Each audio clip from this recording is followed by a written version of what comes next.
So guys, अगर आप कोई भी ब्रांड यूज़ करते हैं, किसी भी कंपनी का फ़ोन इस्तेमाल करते हैं और अगर आप उसमें खुश हैं, आपकी कैपेसिटी में वो है, तो ये आपके लिए बेस्ट है।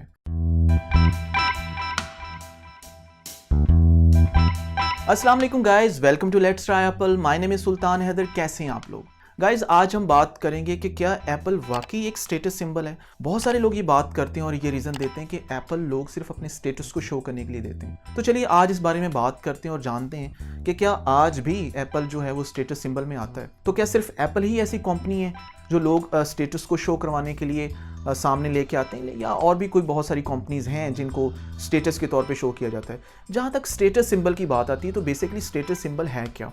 वो चीज़ें जो बहुत कॉस्टली होती हैं, या वो चीज़ें जो हमारी अप्रोच में नहीं होती, एक्सेस में नहीं होती, या ऐसी वो लोग या ऐसी कुछ पर्सनैलिटीज़ जिनके बारे में हम सिर्फ इमेजिन करते हैं कि काश हम उनको मिलें, और अगर कुछ लोग उनको मिल सकते हो तो हमें शो करते हैं कि यार हमारी तो अप्रोच वहाँ तक भी है, तो ये भी एक स्टेटस सिंबल की निशानी है। तो बहुत सारी चीज़ें स्टेटस सिंबल में आ जाती हैं। ये बात सब जानते हैं कि एप्पल की जो प्रोडक्ट्स होती हैं वो नॉर्मल प्रोडक्ट से काफ़ी ज़्यादा कॉस्टली होती हैं। यानी अगर हम आज से काफ़ी साल पीछे चले जाएं, यानी मैं बात करूंगा 2007 की, जब फर्स्ट आईफोन एप्पल ने रिलीज़ किया था, उस वक्त मार्केट में नोकिया, सैमसंग, मेट्रोला या सोनी एरिक्सन, ये इस तरह के जितने भी ब्रांड्स थे, ये सारे अपने प्रोडक्ट्स दे रहे थे और इनके जो फ़ोन थे वो बहुत ज़्यादा कॉस्टली नहीं थे। यानी कि इनका जो प्रीमियम भी फ़ोन था वो तकरीबन आप कह सकते हैं कि 30 से 40 हज़ार तक, यानी 30 to 40,000 तक आपको मिल जाता था। मैं 2007 की बात कर रहा हूँ। और 2007 में जब एप्पल ने अपना फर्स्ट आईफोन लॉन्च किया तो उसकी प्राइस उन फ़ोन की निस्बत उस वक्त बहुत ज़्यादा थी। यानी आप उस कह सकते हैं कि उस वक्त वो 50 to 60,000 तक आपको कॉस्ट करता था। और ये इमेज भी लोगों के जहनों में तभी डेवलप हुआ कि एप्पल एक ऐसी कंपनी है कि जिसकी जो प्रोडक्ट हैं वो काफ़ी कॉस्टली हैं। और अगर ये बात हम उस दौर के हिसाब से सोचें कि एप्पल एक स्टेटस सिंबल था, तो ये बात बिल्कुल ठीक लगती है, क्योंकि तब हर बंदे की कैपेसिटी नहीं थी आईफोन ख़रीदने की, और आईफोन जो था वो हर बंदे की एक्सेस में नहीं था। लेकिन उस बात को आज तक लेके उसको एक टैगलाइन बना लेना कि एप्पल जो है वो एक स्टेटस सिंबल है। तो मुझे एक बात आपसे पूछना है कि आपको लगता नहीं है कि आजकल सैमसंग के फ़ोन भी 2-2 लाख तक चले गए हैं, हवावे के फ़ोन भी 2-2 लाख तक चले गए हैं, बहुत सारी कंपनीज हैं तकरीबन 1 लाख से ऊपर की प्राइसेस पे फ़ोन बना रही हैं। सो एप्पल के साथ ही ये टैगलाइन क्यों जुड़ी हुई है कि जिसके पास एप्पल होगा तो वो उसको शो करने के लिए, लोगों को दिखाने के लिए वो इस्तेमाल कर रहा है। अगर किसी के पास गैलेक्सी S20 अल्ट्रा है या नोट 20 है, तो क्या वो स्टेटस सिंबल में नहीं आता? तो यहाँ पे एक बात फिर सामने आती है कि एप्पल एक ऐसा ब्रांड है जिसकी कुछ वैल्यू है, जिसकी कुछ इंटेग्रिटी है लोगों के माइंड्स में। तो आपको क्या लगता है कि लोग सिर्फ ब्रांड के नाम पे लाखों खर्च कर देते हैं, या पीछे एक वो सेब बना हुआ है, एप्पल बना हुआ है, उसकी वजह से लोगों को दिखाने के लिए लोग लाखों लुटाने के लिए तैयार हो जाते हैं? ऐसा नहीं है। इस कंपनी ने रिटर्न में भी बहुत कुछ दिया है। इस कंपनी ने आपको वो क्वालिटी दी है, वो अच्छा यूज़र एक्सपीरियंस दिया है जो बहुत सारी कंपनीज नहीं दे पाएँ। अब एप्पल को यूज़ करने के बाद जब आप एंड्रॉयड भी यूज़ करते हैं तो आपको दोनों बातें समझ आ जाती हैं कि यार दोनों का जो एक यूज़र एक्सपीरियंस है, ऐप्स को इस्तेमाल करने का एक्सपीरियंस है, वो टोटली डिफरेंट है।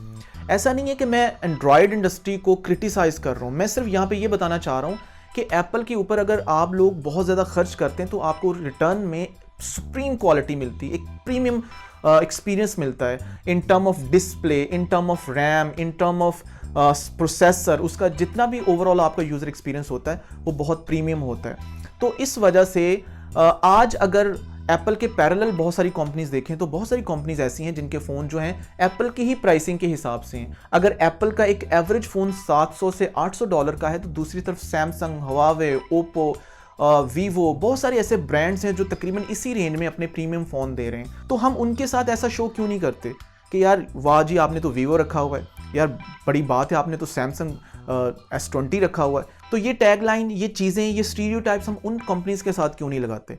ये सिर्फ एप्पल के साथ ही क्यों जुड़ी हुई हैं? क्योंकि एप्पल का स्टार्ट इस तरह का था। एप्पल ने जब फ़ोन लॉन्च किया था बहुत कॉस्टली था। सो आपको याद हो कि 2007 में जितने भी ब्रांड्स थे, नोकिया, सैमसंग, सोनी एरिक्सन, या जितने भी वो मेट्रोला के फ़ोन थे, ये सारे के सारे फ़ोन्स नो डाउट बहुत अच्छा परफॉर्म कर रहे थे। लेकिन एप्पल ने वहाँ आके एक नई चीज़ आपके सामने लेके आया, एक नई इन्वेंशन लेके आया आईफोन के नाम से, जिसमें आपको एक उस दौर के हिसाब से एक बड़ा डिस्प्ले 3.5 इंच में मिला, और वो डिस्प्ले भी अच्छा था। यानी आपको पता हो कि उस दौर में जितने भी बाद में आने वाले फ़ोन थे वो कोई रेजिस्टिव टच में था, नाखून से टच करना पड़ता था, फिर उनके टच स्क्रीन बड़ी अजीब से थे। नोकिया के बहुत सारे फ़ोन मुझे अच्छी तरह याद हैं जिनकी वो टच क्वालिटी थी ही नहीं, जो कि एप्पल ने अपने फर्स्ट आईफोन में मुतारिफ करवाई थी। तो एप्पल की अगर प्राइसिंग में आपको लगता है ना कि एप्पल बहुत ज़्यादा कॉस्टली जाता है, तो एप्पल के साथ वो आपको एक प्रीमियम क्वालिटी भी मिलती है जो कि आप एक एक्सपीरियंस करते हैं, आपको पता चलता है उसकी बॉडी में, उसकी कैमरा में, उसके डिस्प्ले में, उसके ओवरऑल मशीन सिस्टम में, जो भी वो आपको एक पैकेज बना के देता है वो फिर दूसरी कंपनी से बहुत हट के होता है। और आप इसको तभी फील करते हैं जब एक इन डेप्थ में जाके आप इस चीज़ को देखते हैं कि यार क्या ये चीज़ हमें दूसरे ब्रांड्स या दूसरे जो कंपनीज हैं वो देती हैं। अब यहाँ पे एक चीज़ अपने माइंड में रखें, कोई भी कंपनी है वो जब भी बिजनेस करती है तो उसकी एक टारगेट ऑडियंस होती है, ठीक है। एप्पल की टारगेट ऑडियंस आप इस चीज़ से लगा सकते हैं कि एप्पल हर साल 2 या 3 जो मोबाइल होते हैं आईफोन के मॉडल वो रिलीज़ करता है और उनकी जो प्राइस रेंज है वो मिड लेवल से लेके प्रीमियम लेवल तक जाती है। यानी वहाँ पे सैमसंग की तरह या दूसरी कंपनीज की तरह आपके पास हर रेंज का जो एक फ़ोन होता है वहाँ पे वो नहीं है। तो ये बात यहाँ पे एक काबिल गौर है कि एप्पल जो है वो बहुत ही जो लो लेवल के जो रेंज में फ़ोन आते हैं वो रिलीज़ नहीं करता। हाँ, अलबत्ता ये कह सकते हैं कि जो एप्पल के 2 या 3 साल या 4 साल पुराने मॉडल होते हैं वो हम आपको उस रेंज में मिल जाते हैं, लेकिन तब तक लोग प्रेफर करते हैं कि जो इस साल के लेटेस्ट मॉडल हैं दूसरी कंपनीज़ के, हम उनको ख़रीदें, क्योंकि उन लेटेस्ट मोबाइल में एक तो उनको तकरीबन हर तरह का फ़ीचर मिलता है, बड़ा डिस्प्ले मिलता है, कैमरा भी अच्छा मिलता है। लेकिन अब कैमरास को, डिस्प्ले को जब इन डेप्थ हम इनका कंपैरिजन करते हैं प्रीमियम कंपनीज़ के साथ, जिस तरह प्रीमियम कंपनीज़ में एप्पल है या सैमसंग के प्रीमियम मोबाइल्स हैं, तो मैं आपको बताऊं कि बहुत बड़ा फ़र्क होता है जो कि एक आम यूज़र को उस तरह से फील नहीं होता। जैसे फॉर एग्जांपल आप यहाँ पे ये देखें कि सैमसंग की एक जो सुप्रीम जो उसकी सीरीज़ है, एस सीरीज़ जो है, जिसमें आपको S20 तक जो आपको फ़ोन मिले हैं, S21 तक भी रिलीज़ हुई है। अब उसका अगर फ़र्ज़ करें कि 7 इंच तक डिस्प्ले जा रहा है, लो लेवल जो रेंज में फ़ोन है तकरीबन जो 30-40 हज़ार तक का फ़ोन है वो भी एक लॉन्च कर रहा है और उसका डिस्प्ले भी 6.5 इंच है। तो एक आम यूज़र को लगता है कि यार यहाँ भी तो उतना ही बड़ा साइज़ है, यहाँ भी उतना बड़ा साइज़ है, लेकिन वो ये नहीं देखता कि इसकी स्क्रीन की जो टेक्नोलॉजी है उनमें ज़मीन आसमान का फ़र्क है, इन दोनों की रेजोल्यूशन में, इन दोनों की पिक्सल डेंसिटी में ज़मीन आसमान का फ़र्क है, इन दोनों की ब्राइटनेस लेवल पे, इनकी जो कंट्रास्ट रेशियो है। यानी कि इन डेप्थ जब वो चीज़ों को नहीं देखता तो फिर उसको यही लगता है कि यार ये जब मुझे ये 20-30 हज़ार में मिल रहा है तो फिर मैं इतने बड़े फ़ोन की तरफ क्यों जाऊं। लेकिन याद रखें, आप किसी भी चीज़ की एग्जांपल ले सकते हैं, आप गाड़ियों में जा सकते हैं, आप फूड्स में जा सकते हैं, क्लोथिंग में जा सकते हैं, आप ज्वेलरी में जा सकते हैं, आपको हर जगह पे डिफरेंट लेवल ऑफ सेटिस्फेक्शन मिलेगा लोगों का। जहाँ पे किसी को होंडा पसंद है तो किसी को टोयोटा पसंद है, किसी को BMW अच्छी नहीं लगती तो किसी को मर्सिडीज़ अच्छी नहीं लगती।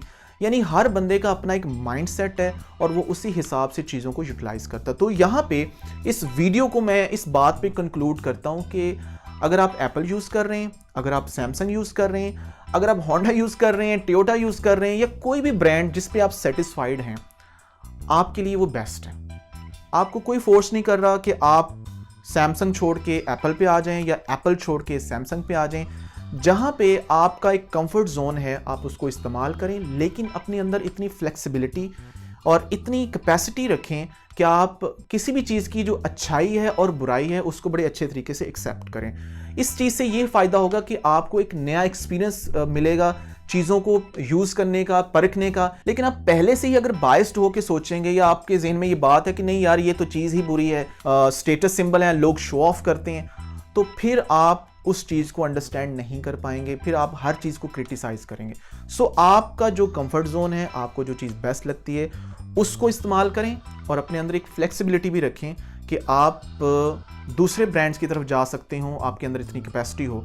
गाइज, इस वीडियो में मैंने जो कुछ भी कहा उससे आप एग्री कर सकते हैं, डिसएग्री कर सकते हैं, ये आपकी चॉइस है। मैंने जस्ट अपना इजहार ख्याल आप लोगों के सामने किया। इसके अलावा भी अगर आपके माइंड में कोई क्वेश्चन है या इससे रेलेवेंट कोई बात है जो आप शो करना चाहते हैं, शेयर करना चाहते हैं, तो मुझे कमेंट सेक्शन में ज़रूर बताइएगा, मैं उनका ज़रूर रिप्लाई करूंगा। इंशाल्लाह बहुत जल्द आपसे अपनी नेक्स्ट वीडियो में फिर मुलाकात होगी। ये वीडियो अच्छा लगा हो तो इसको लाइक भी कर दें, शेयर भी कर दें और इस चैनल को भी सब्सक्राइब कर दें और बेल आइकॉन को प्रेस कर दें ताकि इस तरह की इन्फॉर्मेटिव और इंटरेस्टिंग वीडियोज़ आपको मिलते रहें। इंशाल्लाह बहुत जल्द आपसे आने वाली वीडियोज़ में फिर मुलाकात होगी। तब तक के लिए मुझे दें इजाज़त। अल्लाह हाफिज़, पीस।